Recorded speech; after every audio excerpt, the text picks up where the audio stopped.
बहुजन सौरभ, बहुजनांच्या सामाजिक व सांस्कृतिक चळवळीचे मुखपत्र। नमस्ते, मैं एडवोकेट डॉक्टर सिद्धार्थ कांबले, दैनिक बहुजन सौरभ का मुख्य संपादक।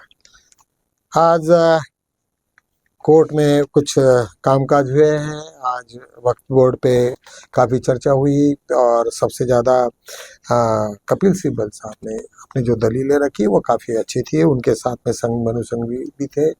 दोनों भी आज देश के सबसे टॉप मोस्ट एडवोकेट्स हैं और निश्चित रूप से उनका जो कहना है और वो काफ़ी रिस्पेक्टेबल भी लोग हैं। दोनों भी मेंबर ऑफ पार्लियामेंट्स हैं, तो निश्चित रूप से जब भी कभी वो कुछ बोलते हैं तो कुछ उसके वजन रहता है। और ये सीनियर मोस्ट लोग हैं, इनको पूरा का पूरा जुडिशियरी कानून के बारे में हर चीज़ उनको अच्छे से मालूम है।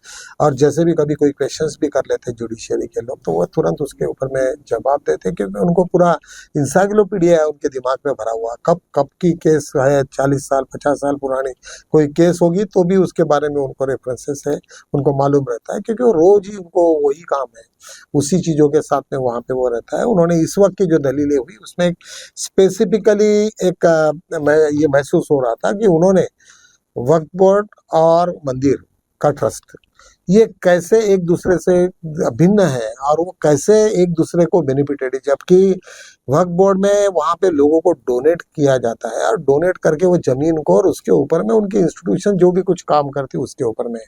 मंदिर में यहाँ पे लोगों को पैसा चढ़ावा जाता है, उनको काफ़ी आमदनी होती है, तो उसमें और इसमें बहुत फर्क है।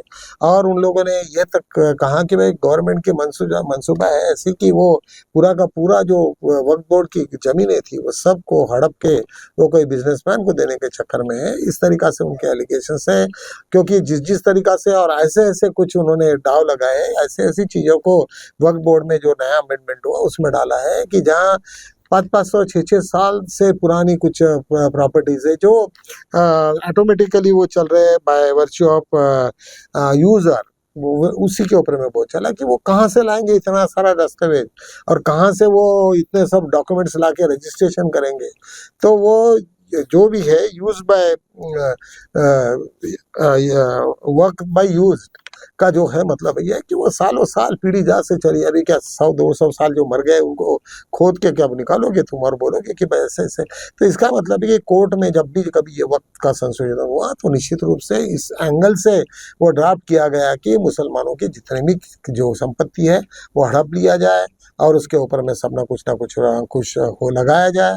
लेकिन जैसे भी आपको मालूम है कि अभी तो फिलहाल तो उसको अभी स्टे तो है, क्योंकि कलेक्टर के सब पावर्स को उन्होंने स्टे दे दिया है। और निश्चित रूप से अभी जब जस्टिस गवई साहब जो उसको सुनवाई कर रहे हैं तो और उनका जो बेंच है तो निश्चित रूप से ऐसा लग रहा है कि उनके जो हर चीज़ों के बारे में आज कपिल सिब्बल के साथ में वो काफ़ी सहमत थे।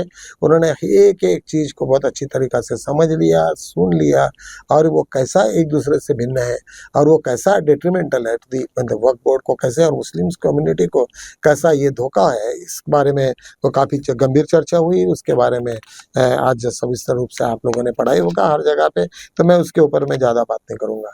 आज दोबारा कांग्रेस ने बहुत सारे उसमें मोदी सरकार के ऊपर में इल्जाम लगाए। हर जगह पे टिकट हो या कहीं भी हो, आज जहाँ वहाँ मोदी जी का फोटो दिख रहा है, वो ये सब बिल्कुल उन्होंने गलत है। क्योंकि एक पॉलिटिकली पार्टी का जिस तरीका से प्रमोशन चल रहा है वो दुनिया में कोई भी आदमी खपा नहीं लेगा। यही बात कभी अमेरिका में होता तो उसके ऊपर में काफ़ी उसमें कोर्ट मैटर बन गए रहते। वैसे ही एक बात है जिसके बारे में हम लोगों को यहाँ पे जिक्र करना चाहिए। एक टर्की में कुछ तो भी कुछ कोई इंस्टीट्यूशंस था, उसके साथ में कांग्रेस का कुछ बीच में ना था। ये कांग्रेस नहीं, वहाँ का कोई कांग्रेस, किसी कॉमन वर्ड। तो उन्होंने अपने जो गोस्वामी जो है अरुण गोस्वामी जो RTV के मालिक है, तो उन्होंने कहा कि भाई ऐसा, और उन्होंने बहुत बड़ी स्टोरी लगाई उनको कि भाई ये कांग्रेस के इतने मुख्यालय है, इंटरनेशनल लेवल पे ऐसे झूठा प्रचार किया। तो निश्चित रूप से ऐसा वहाँ से कोई लेना देना नहीं थे। कांग्रेस ने उसको नोटिस दिया। नोटिस देने के बाद में उन्होंने अरविंद गोस्वामी ने उसको माफ़ी मांगी। माफ़ी मांगने के बाद में उन्होंने बोला नहीं, अभी वो तुम्हें हमारी जो बदनामी की, हमारे जो नुकसान हुआ तो उसके लिए तो तुमको कोर्ट में ही खींचेंगे और कोर्ट से हम लोग देखेंगे। तो इस तरीक़ा से वो बहुत बड़ा एक हंगामा हुआ आज। वैसे ही और एक मद्रास हाई कोर्ट की एक मैटर है, वो हम लोगों से थोड़ा सा रिलेटेड इसलिए है क्योंकि एक SC ST की कोई लेडी जब वो क्रिश्चियनिटी के साथ में शादी करती है और वो क्रिश्चियनिटी के बाद शादी करने के बाद में उनको वो क्रिश्चियनिटी मैरिज एक्ट के तहत उसको कहती है और वो पूरा सब ये हो जाता है। जब उसका प्रमोशन होता है, जब प्रमोशंस में जब सर्विस में थी और जब प्रमोशन के वक्त ये मैटर निकलता है, एक पोस्ट खाली होती है, वहाँ पे वो SC के लिए रिजर्व रहती है और वो जब क्लेम करती है तब उसको बोलते हैं कि नहीं, तुम तो मैरिज कर लिया और तुमने मैरिज तुम्हारा ये क्रिश्चियनिटी के इससे होने की वजह से तुम्हें नहीं होता। हालांकि उसके ऊपर में कोर्ट ने ये कहा कि उसको स्पेशल मैरिज एक्ट के तहत यदि अगर होता तो शायद उसको वो बच सकती थी और रिजर्वेशन का क्लेम कर सकती थी, लेकिन आपने क्रिश्चियन मैरिज एक्ट के हिसाब से शादी किया तो निश्चित रूप से आपके जो राइट्स थे वो संपूर्ण खत्म हो गए। इस टाइप का ये हुआ। यहाँ पे भी इंडिया में, महाराष्ट्र में भी वो बुद्धिस्ट, लेकिन कोई भी लड़की कोई आदमी जनरल का हो और वही बुद्धिस्ट के साथ में शादी करता है तो उसको बुद्धिस्ट उसके जो बच्चे हो जाएंगे तो निश्चित रूप से उसको उसके बेनिफिट उसको मिलेंगे। यहाँ का कानून है और बहुत सारे उसमें इंटरप्रिटेशंस भी है, सुप्रीम कोर्ट भी की तक ये सब बातें गई है। तो ये सब जब, क्योंकि एक बात तो ये भी है कि जब डॉक्टर बाबा साहेब आम्बेडकर ने यहाँ पे दीक्षा भी ली थी और उस वक्त कुछ लोगों ने यह इतराज दिखाया था कि ये बुद्धिस्ट लोग हैं, ये अभी रिजर्वेशन में नहीं है, क्योंकि यहाँ का जो नागपुर म्यूनिसिपल कॉरपोरेशन का एक इलेक्शन था उसको उन्होंने चैलेंज किया था कुछ बाकी के लोगों ने कि ये अभी हिंदू है और हिंदू होने की वजह से इनको वो बुद्धिस्ट बन गए तो अभी उनको राइट्स नहीं है कोई। तो ये मैटर जब हाई कोर्ट और सुप्रीम कोर्ट तक गया, फिर सुप्रीम कोर्ट में कहा कि भाई वो कन्वर्शंस का था, लेकिन इसका मतलब ये है कि वो कोई पूरे के पूरे इसमें बदल नहीं गए। और उनके ऊपर में कहा कि वो जो कन्वर्शंस का नहीं था, एक वो रिलीजियस सेरेमनी था और कास्ट का कोई कन्वर्शन का नहीं था। उन्होंने धम्म को उन्होंने एक्सेप्ट किया है और उसके तरफ में सुप्रीम कोर्ट में और बहुत सारे जजेस भी उनके साथ में थे, उनके दोस्त जो डॉक्टर बाबा साहब आम्बेडकर के साथ में थे, वो सब लोगों ने फिर इसके बाद में ये उसको सही ठहराया कि नहीं, उनको रिजर्वेशन के वो पात्र रहेंगे।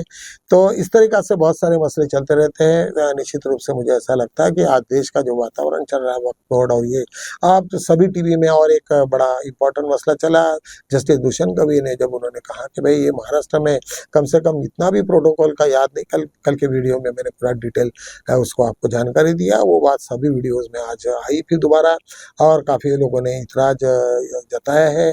संपूर्ण भारत में एक अच्छा उसके ऊपर में एक काफ़ी लोगों ने उसको सराहना की कि भाई तुमने आपने कहा कि भाई प्रोटोकॉल तो होना चाहिए और मैं दलित होने की वजह से प्रोटोकॉल नहीं हुआ। ऐसे ऐसे टाइप की बहुत सारी बातें हो रही है।